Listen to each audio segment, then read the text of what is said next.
नमस्कार दोस्तों, मेरा नाम है मनीष कुमार सिंह और आप देख रहे हैं 4 पीएम महाराष्ट्र और आपका स्वागत है। दोस्तों, महाराष्ट्र की राजनीति में क्या कुछ घट रहा है, क्या कुछ लेटेस्ट अपडेट्स हैं, ये सारी बातें हम आपके सामने लेकर के आते हैं। कोशिश ये रहती है कि महाराष्ट्र की राजनीति से जुड़ी हुई जो लेटेस्ट खबरें हैं, जो बनते बिगड़ते समीकरण हैं, उसके बारे में आपको अपडेट पहुँचाना है।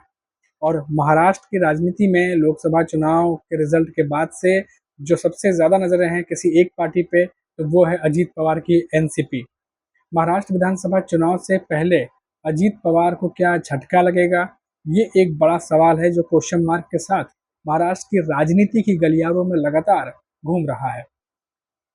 जो शरद पवार के गुट में शामिल होने वाले कुछ ऐसे नेताओं के नाम सामने आ रहे हैं जो रिपोर्ट्स के हिसाब से या कहें सोर्सेस के हवाले से वो डिटेल हम आपको बताएंगे और साथ ही साथ कौन कौन से ऐसे क्षेत्र हैं जहां पर अजीत पवार को झटका लग सकता है। तो चलिए शुरुआत करते हैं।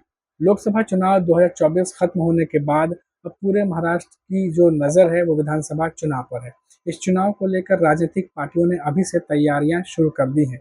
दूसरी ओर नेताओं ने अपने निर्वाचन क्षेत्रों में लोगों से मुलाकातें भी इन दिनों बढ़ा दी हैं। कुछ नेता टिकट पाने के लिए वरिष्ठ जो नेता हैं उनको मनाने में लगे हुए हैं। ऐसी भी संभावना है कि कुछ नेता अपनी ही सुविधा के हिसाब से पार्टी भी बदल लें। बहुत सारी मीडिया रिपोर्ट्स हैं, बहुत सारे सोर्सेस जो खबर आ रही है उसके मुताबिक कोल्हापुर में राजनीतिक घटनाक्रम तेज हो गया है। कोल्हापुर में अजीत पवार की पार्टी एनसीपी को बड़ा झटका लगने की संभावना बताई जा रही है। अजीत पवार की एनसीपी के क्षेत्रीय उपाध्यक्ष और कोल्हापुर जिला अध्यक्ष एवाई पाटिल ने शरद पवार की पार्टी में जो है वो प्रवेश कर सकते हैं, इसकी पूरी संभावना जो है वो बनी हुई है। अजीत पवार गुट के कोल्हापुर जिला अध्यक्ष एवाई पाटिल ने शरद पवार से मुलाकात की है। शरद पवार ने हाल ही के दिनों में 2 बार वो कोल्हापुर भी जा चुके हैं। ये जो घटनाक्रम है, ये घटनाक्रम काफ़ी कुछ अपने आप में बयां कर रहा है। वहीं अगर हम बात करें राधानगरी और भुंदरगढ़ की सीट से क्या तय होगा, ये केपी पाटिल का क्या और केपी पाटिल जो है वहाँ से उन पर क्या फैसला होगा, इस पर भी कई लोगों की निगाहें हैं। क्योंकि एवाई पाटिल के बाद पूर्व विधायक केपी पाटिल ने भी शरद पवार से मुलाकात की है। केपी पाटिल ने महाविकास अघाड़ी से लड़ने का मन बना लिया है। केपी पाटिल का फैसला इस बात पर निर्भर करेगा कि कोल्हापुर की राजधानी भुंदरगढ़ सीट पर जो है किस पार्टी को जाती है पहले वो सीट। केपी पाटिल जो है कार्यकर्ताओं की सभा जो है वो जल्द करने वाले हैं, ऐसी खबर है। और जल्द ही कुछ दशा दिशा को लेकर के वो कुछ बड़ी घोषणा भी कर सकते हैं। वहीं हम बात करें अगर कोल्हापुर की राजनीतिक में क्या होगा, इसकी अगर हम बात करें तो ये बड़ा सवाल ये भी है, क्या शरद पवार की राजनीतिक जो रणनीति है क्या वो कोल्हापुर में सफल होगी? क्या अजीत पवार की पार्टी का होगा क्या? कोई नुकसान होने वाला है? ऐसे कई सवाल हैं अब जो पूछे जा रहे हैं। शरद पवार से मुलाकात के बाद केपी पाटिल ने अपनी स्थिति स्पष्ट कर दी है। केपी पाटिल ने कहा है कि मैंने कई वर्षों तक शरद पवार के नेतृत्व में काम किया है।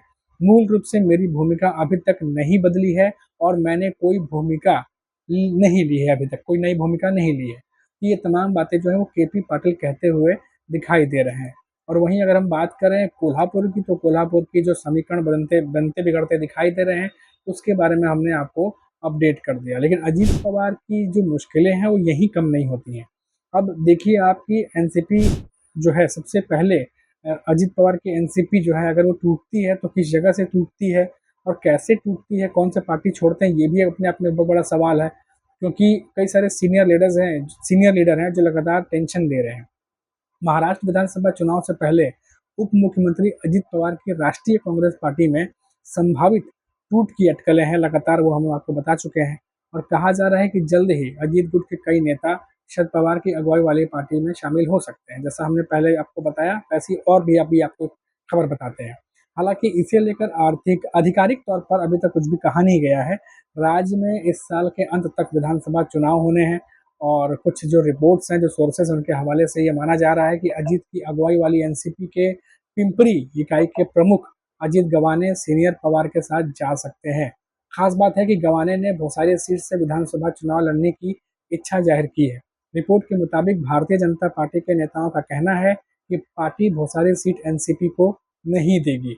ये एक बड़ी खबर निकल के सामने आ रही है सोर्सेस से कि बीजेपी जो वहाँ के ग्राउंड लेवल के जो लोग हैं उनका बिल्कुल भी ये मूड नहीं है कि वहाँ की सीट जो है अजीत पवार की एनसीपी के झोली में जाए। वहीं गंवाने के साथ साथ 15 से ज़्यादा पूर्व पार्षद भी एनसीपी का हिस्सा बन सकते हैं। खबरें हैं कि गवाने और पूर्व पार्षदों का एक समूह शनिवार को शरद पवार के पुणे स्थित आवास पर मिलने पहुंचा था, जबकि गवाने ऐसी किसी भी बात से या मुलाकात से इनकार कर रहे हैं। उनका कहना है कि वह हाल ही में अजित पवार से मिले थे और भोसारी सीट को लेकर चुनाव लड़ने में जो उनकी इच्छा है उसे वो जाहिर किए थे। अब ये बात सच है या झूठ है, क्या वो शरद पवार से वाकई मिले थे या नहीं मिले थे, ये तो अब वही जानते होंगे, लेकिन वो जरूर कह रहे हैं कि उनकी मुलाकात अजीत पवार से हुई थी, जहां उन्होंने अपनी इच्छा जाहिर की है कि वो भी चुनाव लड़ना चाहते हैं और सीट का नाम मैंने आपको बता दिया। जब पूछा गया कि अगर अजीत पवार की तरफ से उन्हें ग्रीन सिग्नल नहीं मिलता है तो क्या वो पार्टी छोड़ देंगे, इस पर उन्होंने एक अखबार में इंटरव्यू दिया है और कहा है कि अब तक मेरे नेता ने रेड सिग्नल नहीं दिया है, ऐसे में अभी मैं इस पर कोई कमेंट नहीं करना चाहता, लेकिन एक बात साफ है कि मैंने भोसारी सीट से चुनाव लड़ने का फैसला कर लिया है। तो ये बात जो है वो कहते दिखाई दे रहे हैं, यानी वो फैसला कर चुके हैं। अब ऐसे में अगर पार्टी उनका साथ देती है तो क्या वो, तो ठीक है, अगर नहीं देती है तो क्या वो पार्टी छोड़ देंगे, ये अपने आप में एक बहुत बड़ा सवाल है। जो रिपोर्ट है, जो सूत्र है, वो कहते हैं कि चुनाव के लिए ज़्यादा समय बचा नहीं है, ऐसे में गवाने जो है वो जल्द ही एनसीपी छोड़ सकते हैं, अगर सब कुछ उनके मुताबिक नहीं हुआ तो। हालांकि एनसीपी गवाने या किसी पूर्व पार्षद के पार्टी छोड़ने की बात से साफ इनकार कर रही है, कह रही है ऐसी कोई खबर नहीं है और ये बेबुनियाद बातें हैं सारी। हम आपको बता दें कि इस सीट पर बीते 2 चुनाव से भाजपा के महेश लांडगे चुनाव जीत रहे हैं। खास बात यह है कि गवाने और लांडगे रिश्तेदार ही हैं, लेकिन गवाने ने लांडगे के भाई को बसारी से 2017 में निकाय चुनाव में मात दी थी। अखबार से बातचीत में भाजपा नेता और पूर्व पार्षद सीमा सावले का कहना है कि मुझे नहीं लगता कि भाजपा एनसीपी के लिए भोसारी वाली सीट छोड़ेगी। तो ये बहुत बड़ा अपने आप में सवाल है, क्योंकि अजीत पवार की एनसीपी को कितनी सीटें मिलेंगी पहले तो ये सवाल है, और उसमें भी क्या जो सीटें एनसीपी चाह रही है क्या वही मिल जाएगी, ये दूसरा सवाल है। और सचिन उन्होंने कहा कि महेश लांडगे की लोकप्रियता को देखते हुए भोसारी एक सुरक्षित सीट है। हाल ही में हुए लोकसभा चुनाव में भोसारी सीट ही थी जहां से भाजपा की अगुवाई वाले गठबंधन से उम्मीदवार शिवाजी राव आगे चल रहे थे, जबकि अन्य सीटों पर वो एनसीपी जो उम्मीदवार थे वो पीछे चल रहे थे। तो ये जो है समीकरण देखना होगा कि कैसे बैठाते हैं बीजेपी या फिर उनकी जो अलायंस पार्टी है वो। हालांकि इन्होंने कहा है कि जैसी अटकलें हैं, अगर अजीत गवाने मैदान में उतरते हैं तो मुकाबला कड़ा होगा, और जो लांडगे और गवाने के बीच जो जंग है, जो चुनावी जंग होगी, वो काफ़ी ज़्यादा जो है वो रोचक हो जाएगी। लेकिन अभी तक ये सारी की सारी बातें अटकलें हैं और घूम फिर कर जो है ये खबरें बनकर आ रही हैं। लेकिन ये ज़रूर है कि जो विधानसभा चुनाव है उसको देखते हुए जो तमाम विधायक हैं, जो तमाम दल हैं, चाहे वो अलायंस में हो या ना हो, उनके बीच में सुगबुगाहट और राजनीतिक जो कह सकते हैं एक तरीके से समीकरण बनने बिगड़ने की जो राजनीति है वो शुरू हो गई है। अब देखना होगा कि जैसे-जैसे दिन बीतेंगे और जैसे-जैसे दिन बीत रहे हैं, विधानसभा चुनाव के दिन नज़दीक आ रहे हैं, और ऐसे में क्या कुछ ऊपर-नीचे राजनीतिक जगत में होगा, किस पार्टी में कौन टूटेगा, कौन कहाँ जाएगा, इसकी पिक्चर भी धीरे-धीरे क्लियर होती चली जाएगी। अभी के लिए फ़िलहाल इतना ही, और मुझे दीजिए इजाज़त, फिर लौटेंगे तो बात करेंगे महाराष्ट्र की किसी बड़ी खबर पर। तब तक आप देखते रहिए 4 पीएम महाराष्ट्र, और मुझे दीजिए इजाज़त। नमस्कार।